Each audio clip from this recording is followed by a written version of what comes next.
We turn to Psalm 52, a psalm with a long title. The title says, "To the chief musician, a contemplation of David, when Doeg the Edomite went and told Saul, and said to him, David has gone to the house of Ahimelech." And like in the preceding psalm, the title leaves no doubt what the situation is, what the reason is why David wrote this psalm. It's a contemplation, a maskil, and the events that it speaks about can be found in 1 Samuel chapters 21 and 22. And it speaks here about how Doeg informed Saul about David's presence at the tabernacle and about the help he had received from the priests. Basically, Doeg is betraying him, is snitching on him with dire consequences. Not so much for David himself directly, but as we can read in 1 Samuel 22 verses 18 and 19, that is the result of this betrayal. It says there, "And the king said to Doeg, Turn thou, and fall upon the priests. And Doeg the Edomite turned, and he fell upon the priests, and slew on that day 85 persons that did wear linen ephod." That means 85 priests. "And Nob, the city of the priests, smote he with the edge of the sword, both men and women, children and sucklings, and oxen and asses and sheep with the edge of the sword." It was a mass murder, a bloodbath. And it's kind of surprising maybe that in this contemplation David thinks more about the root of Doeg's evil, his thoughts, his intentions, and not so much about the actual act of mass murder. But perhaps that makes more sense, because when you go to the root, you begin to understand why. And also David contemplates about how he, Doeg, will end. If we look at Doeg at the name, it comes from the root daak, which means be afraid, be careful, be sorrowful, take thought. And of course we can say that those that had to face his sword would have been afraid. But more than that, it applies to himself, because judgment would be upon him. So the first half of the psalm describes the sin, more maybe even the root of the sin. And then the second half speaks about the response to it. So verses 1 through 4. "Why boastest thou thyself in mischief, O mighty man?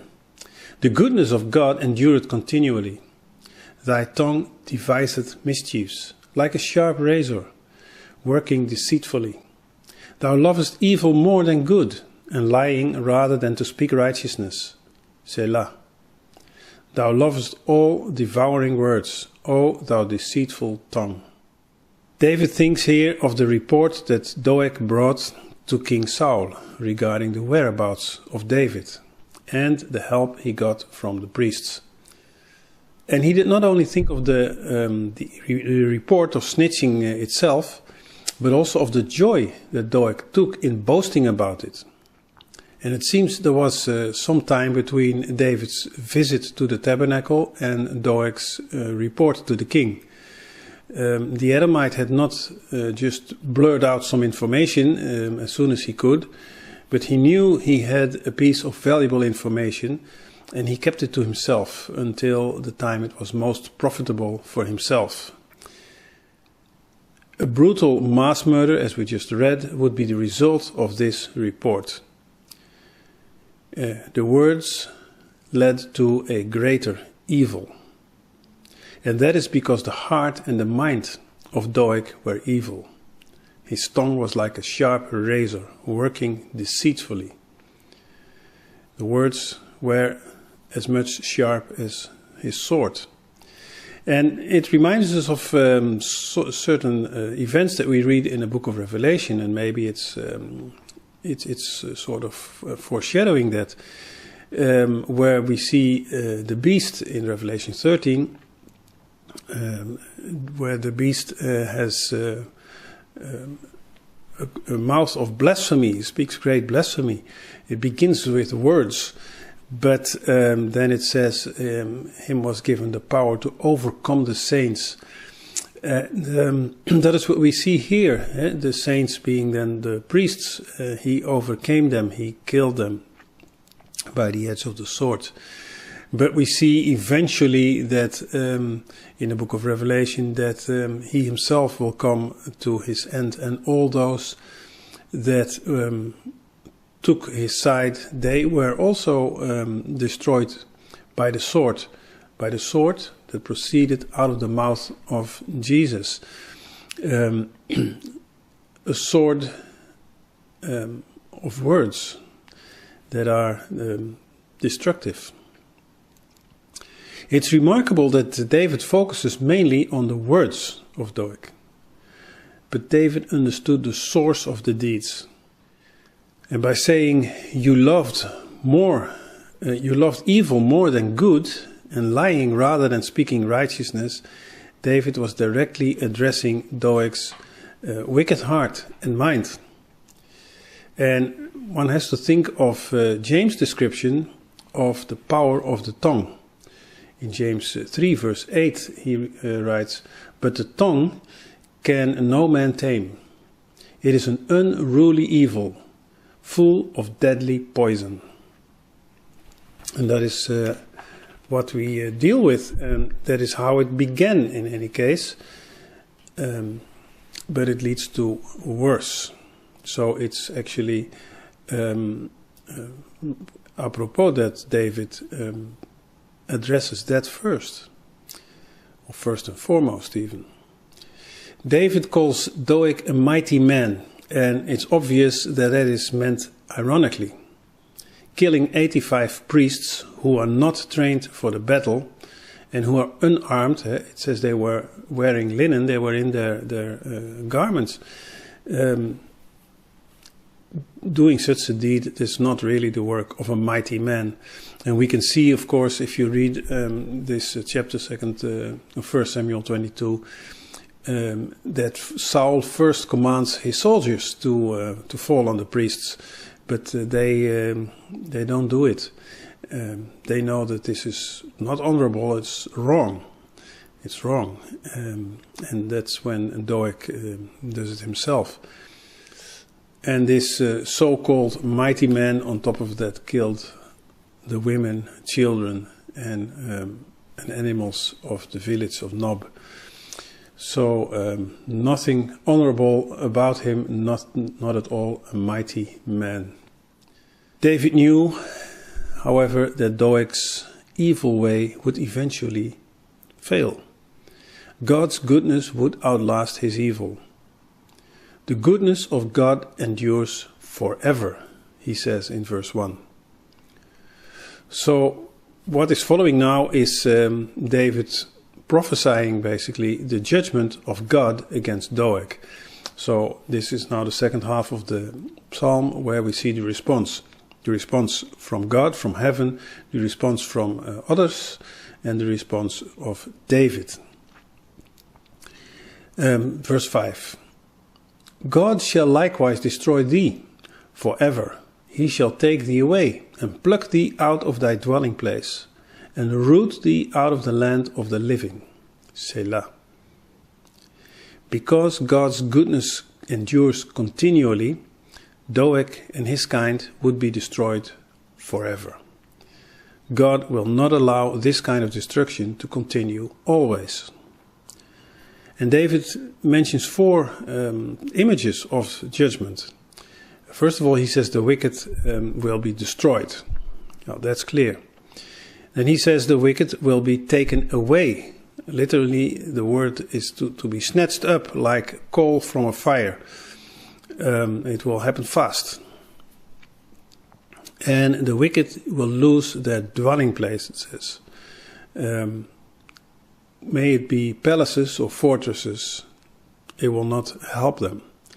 And lastly, the wicked will be uprooted like a tree out of the land of the living. In other words, to be dead, to die. Clearly, Doeg was destined for death. And the image of being plucked up from the roots implies a violent death. It is a terrible destiny of the sinner who has all his portion in this world. Then he continues with the response of others in verse 6 and 7. The righteous also shall see, and fear, and shall laugh at him. Lo, this is the man that made not God his strength, but trusted in the abundance of his riches, and strengthened himself in his wickedness. So we just read of God's response to Doeg's wickedness. Here we see how God's people, the righteous, respond. They will notice the judgment against Doeg, and they will in return honor and reverence God. They will even laugh, not with righteous joy, but with humble scorn. They will say, here is the man who did not make God his strength. Doeg's destructive and deceitful words, his bloody and murderous actions, they were the result of him not trusting God. Instead, he trusted the abundance of his riches, it says here. And that's an interesting remark. It implies that Doeg, in return of his snitching, received riches, and that would even be his motive. He had withheld valuable information until the moment it was most profitable for him. He murdered 85 priests and all the inhabitants of their city, Nob, to gain great favor of Saul. And the favor of the king could be a path to great riches. That is what he had in mind. Wealth and wickedness are bad companions. And when combined, they make a monster. And that is something to think about if we look at many of the leaders today, both in the West, in the Far East, in the Middle East. We see often a combination of wealth and wickedness. We can also take as an example Judas, who was also in it for the money. In the end, he realized that the money did not bring him happiness or joy at all. It was always to his own detriment. But it was his motivation. And of course, at the backdrop of all this, we can also think about what all this says about Saul, because he commanded this murder. He was the one who incited the whole thing. Not good at all, to say the least. But it shows often that's what kings do. They don't dirty their own hands, they have others do it for them. But that doesn't make them less guilty. And it's tragic that only the righteous learn from Doeg's judgment. One would wish it were the wicked that would learn from this. But the irony of life is that the teachings of life are appreciated most by those who have already learned them. And those who need them most, they think of them least. Then we have the response of David to this in verse 8 and 9. But I am like a green olive tree in the house of God. I trust in the mercy of God forever and ever. I will praise thee forever, because thou hast done it, and I will wait on thy name, for it is good before thy saints. This is David's personal response. He stays close to God. He draws even nearer to God. He trusts and praises God. He waits for Him, because it is good. He compares himself to an olive tree.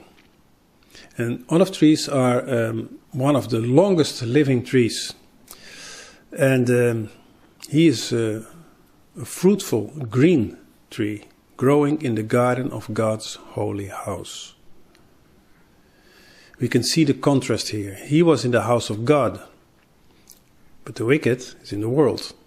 He was fruitful. The wicked, they are barren. He was strengthened, settled, rooted, and they are uprooted. They are broken, destroyed. David was trusting in the mercy of God forever. Doeg was not trusting in God's strength, but in his riches, which would last only for a short season. And David knows this. He knows it by experience. God has done it. He performs.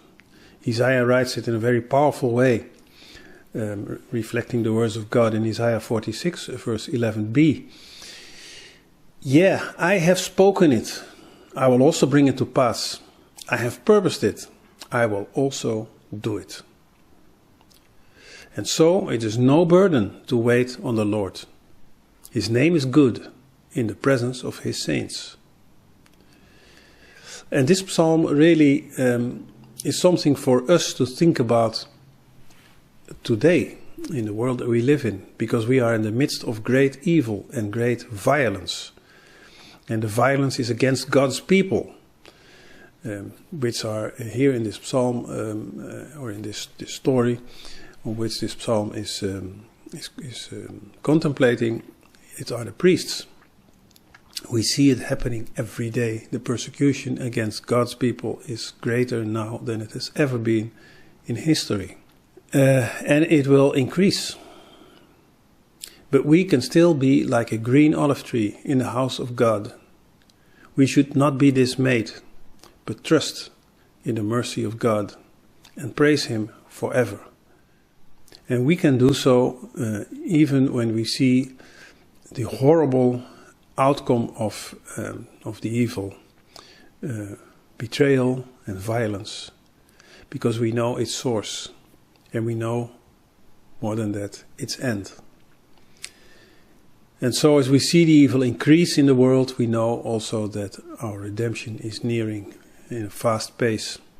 We keep looking up, and it's good to think about, to read this psalm and think about how David looked at things after this horrible betrayal and following mass murder. Amen.